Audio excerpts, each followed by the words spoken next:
Good morning. My name is Fiona Cottam and I'm the principal at Heartland International School in Dubai.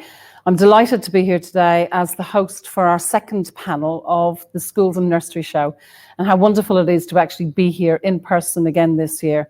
Wonderful event taking place downstairs, but our panel discussions hopefully will give you who can't join us this morning perhaps some live information as we're actually here in process, or indeed give you an opportunity to be able to look up some of these talks and podcasts later on after the event when you're pondering some of the decisions that you might need to make. This morning's panel is made up of a team of experts who are really going to be able to guide us on one of the big challenging questions that's faced us here in Dubai over the last few months, and that is the announcement about the change to school entry age. So the topic for this morning is changes to the start age for school in our FS and KG worlds, the right time to start school, just what it is. And I'm delighted this morning that, first of all, I'm joined by Peter Sturgis, who is Head of Primary from Emirates International School, Jumeirah. Amina Evans, who I'm grateful to work with from Heartland International School, who sits on the leadership team and is Head of Foundation Stage, and Danielle Davis, who joins us from the Capital School here in Dubai also. So welcome to all of you. A really big burning question for parents, isn't it? You know, how do you know when is the right time for your child to start school? Is it about age? Is it about when they're ready? Talk to us through the differences, not just in your school, but generally, and your views. So you're the experts. Peter, if we start with you. Yes, certainly. And I've sort of got a bit of experience of this. My little girl is currently in early years 2, and she joined my current school in early years 1 when she just turned 3. Now it's interesting because I was talking to my wife about this last night, and we were saying she'd had 12 months where she hadn't had any formal education whatsoever. She hadn't been in a setting. She had been previously from 18 months through till about 2 years old, and then that gap between sort of 2 and 3, she hadn't been in formal school. She'd essentially been at home with our nanny. She came into school and she was confident and eager and bright, but other children of a similar age were less so. So my own personal view is it's not about age. It is very much about readiness and experiences at home and prior experiences very much in terms of whether that child's going to be ready or not. Yeah. But there have been specific regulatory changes this year, which does make life a little bit different. I mean, would you mind just teasing those out for parents? Because I think that, you know, there is a little bit of confusion because it's changed since it's ever been before. And it's, you know, it's really interesting because for KHT to make the regulation ruling, so from September, the children starting Foundation Stage 1, so they have to be 3 by the 31st of August to start the academic year. Okay. So they have to already be 3. So previously with KHDA, they could be turning 3 up until the end of December. So you have those children who are 2 years, 10 months coming into school, which it does depend on the child. And I know for us as a school, when we do our play observations, we look at every child as an individual. And I think that's so important. So you do have children that you feel are ready. And for us, when we look at those children, the things that we look for are that personal side, the social and emotional, as well as the physical, because you know with the gross motor and the fine motor, that will help with the writing and help with the reading. So we look at all those aspects, and then we talk to parents about whether we feel the child is ready to start school. Danielle, how has it affected your school? I mean, has it made a huge difference? Are parents anxious and worried about this age change? Yeah, I think so. And more often than not, I think the parents are kind of coming in and saying, my child's going to lose out on a year of their education. And that's the mindset that we're experiencing. And it's not always about kind of losing that year of education. It is about, is that child ready? Is it fair to put them into an FS setting at the moment? Do they need to spend another year consolidating the listening skills, the personal skills, the physical development, so that when they come to school, they're ready and they can thrive, rather than having a year of a bit of a struggle sometimes because they're not ready and they need to be at home with mum or dad or with a nanny for an extra sort of 12 months so that then they can have the best start to their education. But there is a lot of anxiety about it, and I think it's a bit of confusion on some parents' perspectives because why the change now? Why have KHDA decided to do it now? And is it because of the pandemic? Is it because they've realised actually some 2-year-olds are not ready to start FS1 and they need a little bit more time to be nurtured at home? But yeah, we're just trying to put parents' sort of minds at ease as much as possible and taking each case as it comes. Peter, do you think the change is a good thing? It's an interesting question. I think probably on balance, yes, I do think it's the right thing. I mean, last year we did see, and the previous year I did see a number of children coming in at 2 years and 10 months whose parents were quite desperate to get them in through the doors, and they weren't ready for school whatsoever. And we had to have some quite gentle conversations with parents and say, actually, at the moment it isn't looking like it's working. And some parents get quite upset and worked up about that. I guess they've spent a long time planning for their child to join school, and to see those plans sort of thrown up in the air again can be quite difficult.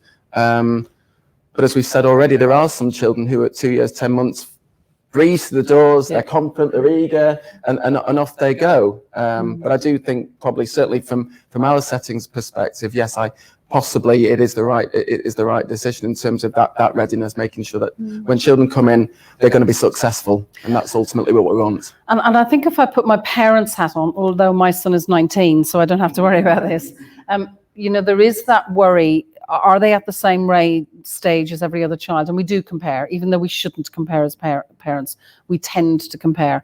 How can we reassure those parents perhaps who are anxious that their child, they feel even in their heart and soul, their child isn't ready? How do we reassure them that it's okay?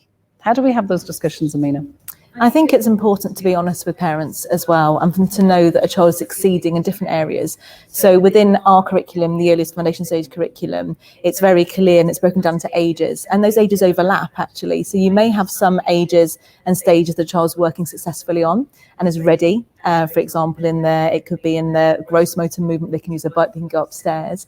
However, within the communication language, are still building sentences, they're using the attentive listening, so they're not at the age-related expectation for that as well, and that's okay, because children do make different rates of progress at different times, and for parents to know that, I think, is really important, and actually to celebrate their achievements is really, really important, I think, for parents to know. I think, Danielle, you picked up on that, didn't you, that for some children it's just not the right time. What about, though, that, the opposite of that, as Peter has just described, a parent whose child is ready and they're so hungry and they're so eager to come to school, and now with the changes they can't actually, can they? That's right. What would you recommend parents do in the meantime, as it were? Yeah, I think it works both ways. If your child is ready or if they're not quite ready, as a parent, have conversations with professionals. I'm more than happy to speak to parents who come through our door and do an assessment of their child. And if their child is 2 years, 10 months and unfortunately can't start this year, I can still kind of recommend things that they can spend the next 12 months doing, so that when they do come, they haven't missed out on a year of education. They've been educated at home, and parents are the children's first educators. So, as long as they're doing the right things, their child will be even more ready than they would have been previously at 2 years and 10 months. And the same, if your child is of the correct age and they come to a school and perhaps have a professional dialogue, and that honesty is really, really important. I agree with you, Amina, about the readiness of their child. And perhaps your child is old enough, but they're not ready. And again, it's having that dialogue with a professional. You can go away and work on listening skills, following instructions, get outside to the park, go swimming, develop all of those skills that your child needs before they're put into a setting where perhaps they may feel like they are struggling a little bit. So yeah, as parents, I think first educators and training yourself and giving yourself the skills that you need to make sure that your child has the best start to their education, whether that's at home or in a foundation stage setting. I'm glad you touched on some of those examples, because one of the things you said is, it isn't a waste of a year, but it is about parents doing the right things. And that of course, is teacher speak. So could you give us an example, just from your experience, what are the right things? What advice can we give to parents about how they can just help their child to continue and grow and develop at home, but by doing some of the right things, as you say? You already used some really good examples, didn't you, of getting out into the environment, taking your child shopping, giving them opportunities to experience real life.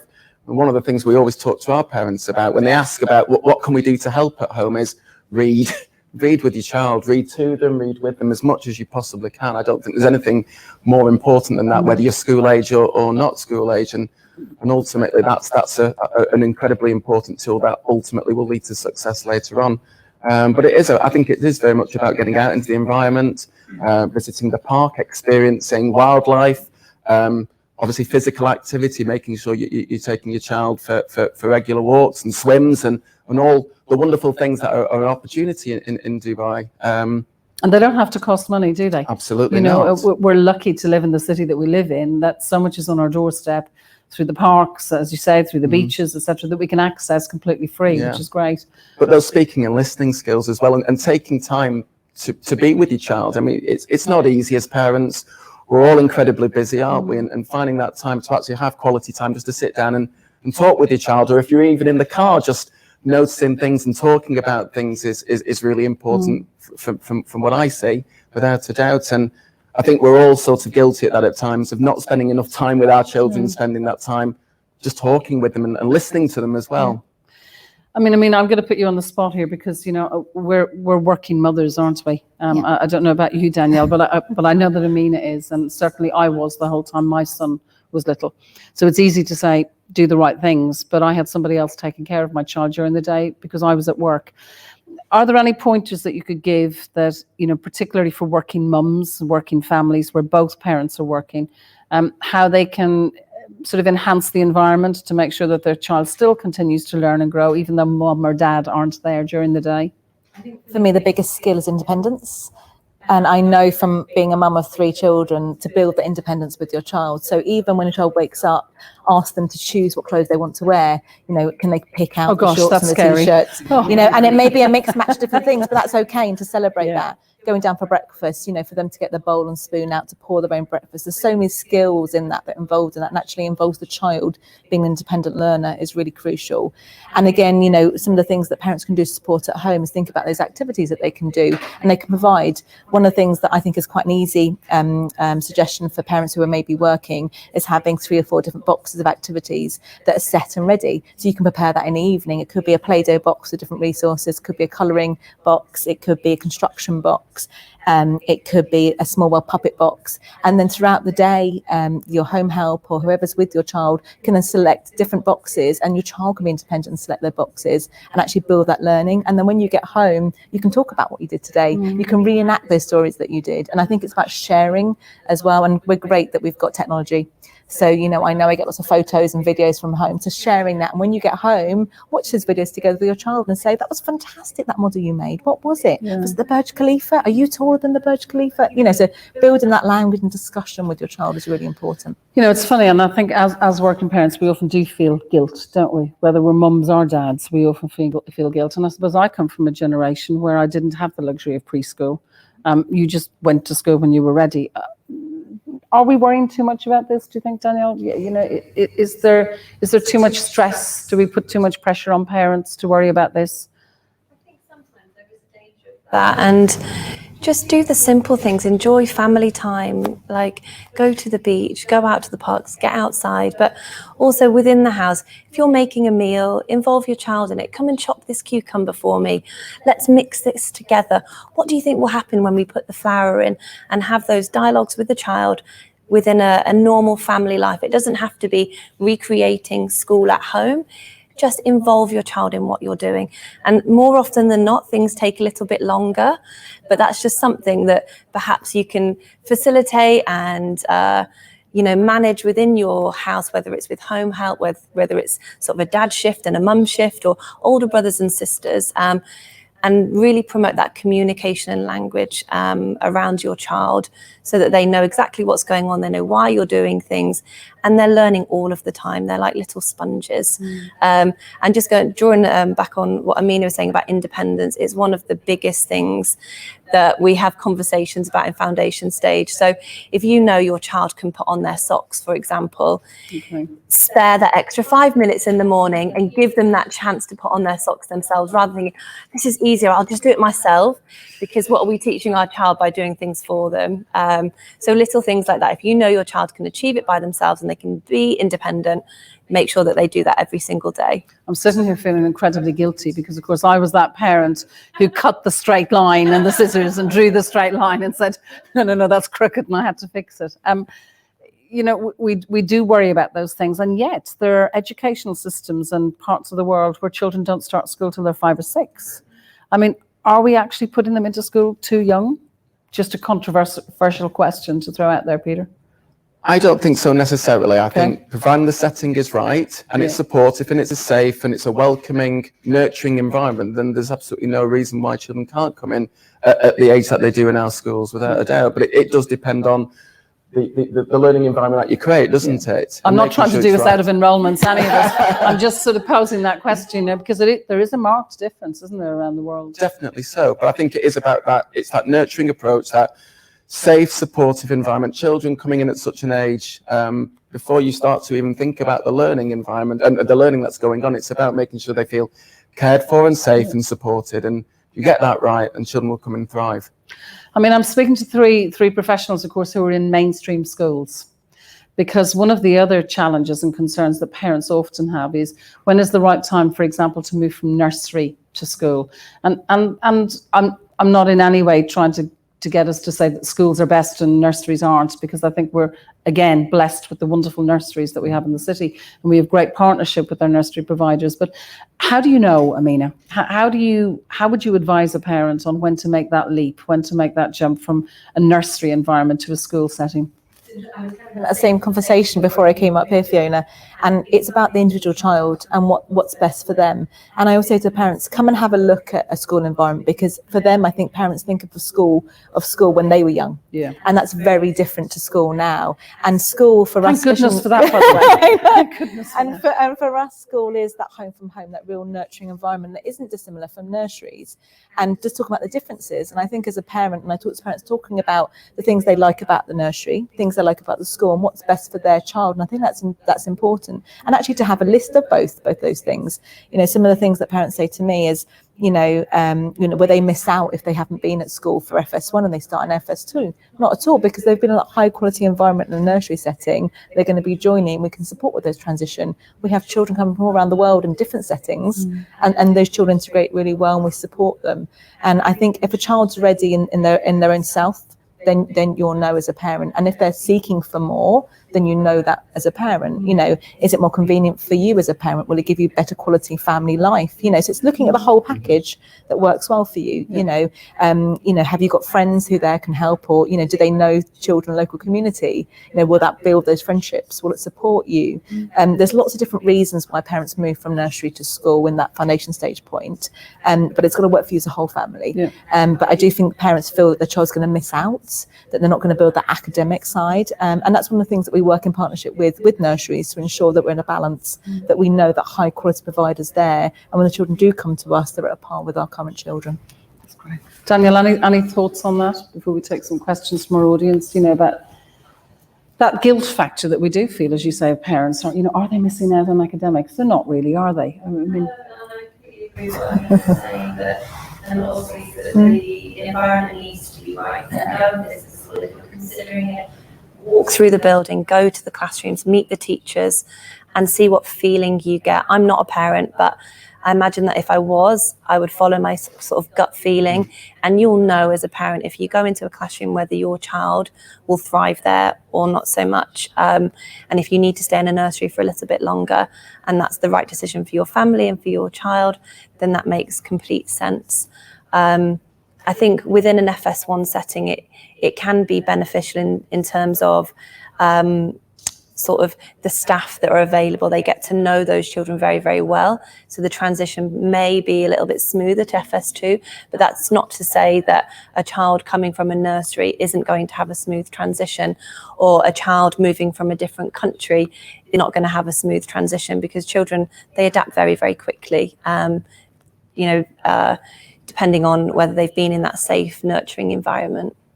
I'm just looking to see if there are any questions coming through and anything coming through from people at the moment. There don't seem to be. And I think that's probably an indication, of the quality of the guidance that we're sort of going through this morning. But also, it's wonderful to see so many people downstairs, isn't it? It's incredible, because we've spent so long apart and we weren't sure, will people actually come in today? And it's wonderful to see. Some of the key questions perhaps that you think are those burning questions or that parents may come with today that we haven't touched on, Peter. Is there anything that we should, be pointing parents in the direction of, advice or guidance we could give them? Or what are some of those questions that perhaps I, as a more of a secondary specialist, just haven't thought through that parents might be concerned about?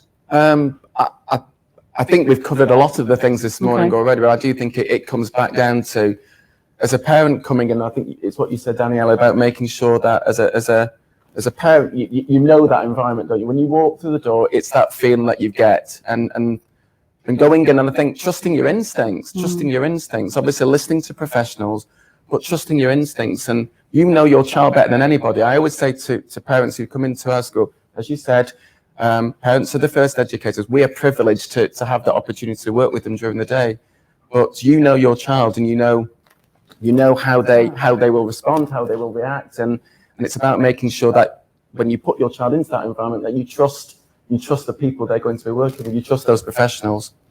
It's interesting. There's a question that's come in, and believe it or not, it's linked to the previous discussion that we had this morning. You know, we're a British curriculum school at Heartland. You're International Baccalaureate school, and you're British curriculum also. You know, what about a parent who thinks, okay, my child is ready to start school, particularly at that very young age? How do I make a decision about what curriculum model to put them into? I've just moved here from, I don't know, let's just say, for want of purposes, I've moved here from Australia. You know, how do I make a decision? Because we haven't got the Australian curriculum school. What do I do? I'll start with you, Danielle, rather than always leaving you to last, so you can maybe get all the good answers in first before everybody else steals the ideas. I think it's down to personal preference and what your sort of long-term goals are for your child. And I think perhaps if you don't have, I get a lot of parents through the door and they say, I think we want British curriculum, but they don't really fully understand what the British curriculum stands for. So go to different schools, go and experience the different curriculums, because we have so many on offer in Dubai. We're very, very lucky. Speak to the professionals within the schools and make a decision based on what you see, what you hear, and what's right for you, your family, and for your child. Okay. Amina, anything to add to that? Yeah, I think looking at the curriculum, for us, it's really important that in Dubai we have an International twist anyway. So I think we're really fortunate. I was talking to a parent just before I came up, talking that we are British curriculum, but actually take the best bits from this curriculum and actually make it work for you. And I think for parents to know that there are different aspects that we're working with to suit their child, that's really important. And I think if they visit the schools, as you were saying, see the different environments. And again, as I was saying before, it's very different from what the parents think the curriculum is like. So actually visiting and seeing the learning and what would suit their child, that's really important. And they can change. You know, I think for parents to feel that they may start and feel like, yes, this is right for my child in early years. Actually, when they're older, I feel this might work. That's okay. You don't have to have your plan set when a child's 1 for the whole of their life. And I think that was really important. I bet a parent had a 1.5-year-old and she said, which one should I choose? And I said, it's okay. Just think now. What do you like now? You know, at this point in your life now, because you can change. It's okay. No one's going to say you can't.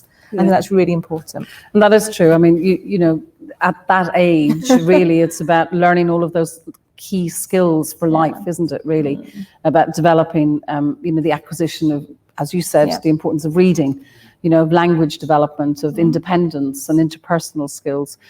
Peter, anything to add to that, though, in terms of, you know, different curriculum models, perhaps, for parents? I mean, it's a really good question. It tends to be the first question that parents ask when they come on a school tour. You know, why would I choose IB over the British curriculum? And I mean, for us, we always talk about, you know, similar to what you've both said in terms of parents going with what they think is right now for their child. And I mean, for us in our school, it's very much an inquiry-driven, that rich sort of opportunity for students to be practical with their learning, and that suits many of our children. We do underpin that with the early years learning goals. So we sort of talk about how they get the best of both worlds, very much. And parents sort of tend to like to hear that, I think, you know, that sort of approach. But for some, it isn't right. And you know, I think in Dubai, you've got the most wonderful opportunity to explore so many different schools. And if our school isn't necessarily right for them, there will be a school out there which is right for them. And it doesn't necessarily depend upon the curriculum model, particularly at the age of 3. It's whether that environment, that setting feels right for your child. And there's a key thing that you've all mentioned at one point, and that is the fact that because of the guidance and the regulations from both DHA and KHDA, parents still can visit schools, albeit individually. And I certainly think from our point of view, that's given a far more personal approach in terms of admissions. So, it'll be great if parents are interested in visiting your schools, that they can reach out, and to the other schools that are here with us today and the other schools around the city. And we will guide them and talk them through the school and let them see learning in action, which is probably the most reassuring thing. The final piece of advice then, I guess, to parents, it's a scary time for a parent, isn't it? It sounds wonderful that the child is ready to fly and flap their wings and go off to school and into the unknown. How do parents cope? That it's almost a sense of loss, isn't it? We see it every day. Best piece of advice, just short snippets of advice for parents. Peter, I'll start with you. Oh, as a parent myself, I guess it's different when you're an educator. You know the environment your child's going into. Yeah. But for a parent who perhaps isn't used to school, I think just trust in the professionals. Find a school that you feel you can trust the people you're going to be working with, and you can build a really strong communication with, because at least then when you walk away on that first day, and often the parents are in tears and the child goes happily into school, at least you know you've got that level of communication with the person who is going to be there with your child all day. Trust, I think, is trust, and building that really important trust there's nothing more important than that. Thanks. Amina? I think for us to cherish The moment, it would only happen once, my oldest is 15 this year, and I think, remembering his very first day of school, I'll remember that forever. And I think for us to celebrate is as a milestone, an achievement, rather than think of it as a loss, is really important for parents to just cherish it. Yeah. Danielle, anything to add? Yeah. 5 minutes for yourself. This year there's been a lot of talk about well-being for students, teachers, but well-being for parents. Just have 5 minutes where you have a cup of coffee, you sit and read a book, do whatever you enjoy. Try not to worry about your little one that just started school. Trust them, cherish the moment and enjoy it. I have inside my house, I'm not sure if you've seen it, Amina, I have pictures from my son's first day at preschool, and I have a picture of every year with every class he's been in, right till he finished school last summer. But that picture of the first day of school, as it were, and he looked and smiled and waved at me and turned around and walked in, and I stood there crying thinking, hang on a second, he doesn't love me. Sometimes they're just ready, aren't they? They are just ready. And I'm really privileged to have listened to your discussion this morning and your insights as educators about how we can support parents and how we can support children making that transition, making that step into education. On behalf of all of us here at the Schools and Nursery Show, thank you so much to our panel this morning. I think we have one question that might have come in. I'm just double checking because it could be a question and a topic that we haven't yet discovered. But I'm really grateful to Danielle for taking the time to join us this morning, to Amina. I might just have the question popping in over my shoulder. I'm not sure if I do. Let's just see if we have a question. Oh, we do. Okay, and they're great questions, actually. They've disappeared on the photo, but they were good questions. I just got a snippet of that. One of them was to do with, I just glanced at it, was to do with my child has, for example, speech delay and may face some challenges. How can I support them, and how indeed do schools support young people and children who are coming in? Let me just try and read it again. It says, my son has delayed speech at the age of 3. He is getting therapy, but we're worried about him not being ready for school. I'm considering holding him back. What would you advise? I'll throw that one on to you. I think for us that discussion and to ensure we work in partnership. So if they're already having therapy, to have that relationship with therapists and things that we can do in school as well. And I think, looking at those age-related expectations regarding to speech and language is really important for parents, and to know that we work together. And I think not to put that pressure on the parent and pressure on the child as well, because speech is such an interesting area. We want to give confidence to a child, independence to a child, but we need to give them those tools to succeed, especially in the early years. So if we need to use more visuals to help with their speech, if we need to use more physical language that we can use with our hands to help them support them, we can do that, we can support them. But I think it's getting the advice from the therapist as well, the specialists in their field, the areas that we can work on in school as a triangulation approach. I think that's really important.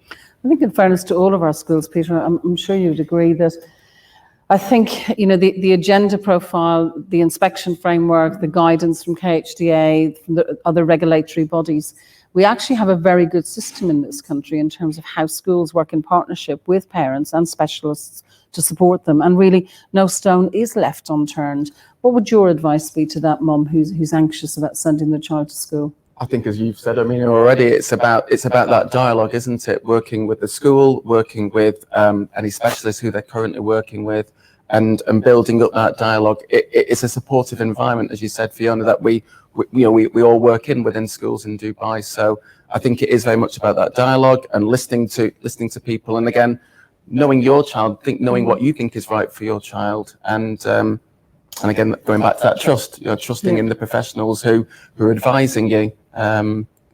But yeah, that's essentially engage what I with would the say. school, Yeah. open the channels of communication, and know that you will be supported on the journey. There was one other question that was there, Danielle, and if I remember it correctly, it was to do with, my child is very comfortable in the home environment. They're quite an insular child. They're not necessarily as comfortable mixing with large groups of children. They're 4. What should I do? Do I send them to school? Do I just do it? What do I do? Almost rip off the Band-Aid type situation. I think, within early years, we're very, very fortunate that the curriculum is so easily personalised to what children need, whether it's a speech delay, whether it's a confidence difficulty. There are a multitude of different things that we facilitate within our early years environment. And with that particular parent, I would say, go and have a discussion with a number of schools, wherever you think you may want to send your child, and just be open and honest. I really, really appreciate it when parents come through the door, they hold their hands up and they say, I'm really anxious about this, I'm worried about this, I've noticed that my child does this. That honesty and that sort of discussion that you can have with professionals is really, really helpful, not only for the school, but also for your child in the long run. So go to a school, open up and say, I'm really worried they're not so confident when there's strangers around, or they haven't been out of the home environment for such a long time. And there's things that schools can do to help. It might be a specific like transition timetable, it could be a shortened timetable, it could be additional support for a period of time. We can buddy children up. There's lots of things that we can do. And also, your child might surprise you. After a couple of days, they think, actually, this place isn't so bad. It's quite fun here. I'm fine. I'm safe. Yeah. See you, mum. And we see it more often than not. On the first day, the children are crying or the parents are crying. Within a couple of days, it's like they're a different child. So just be confident and go and have professional discussions with teachers and professionals in school. So I think despite our differences and the different schools that we lead in as educators, I think the messages are clear. Communication. Choose the school and try not to worry parents if at all possible. We know it's an anxious time, more anxious for you actually than it potentially is for your little ones. But on behalf of all of us here at the Schools and Nursery Show this morning, huge and immense thanks to Danielle, to Amina and to Peter for their guidance and their support this morning. And if you've got the time, please do pop along and join us here. We're here for the weekend at the Schools and Nursery Show. We'd love to have these face-to-face conversations. But thank you for joining us this morning.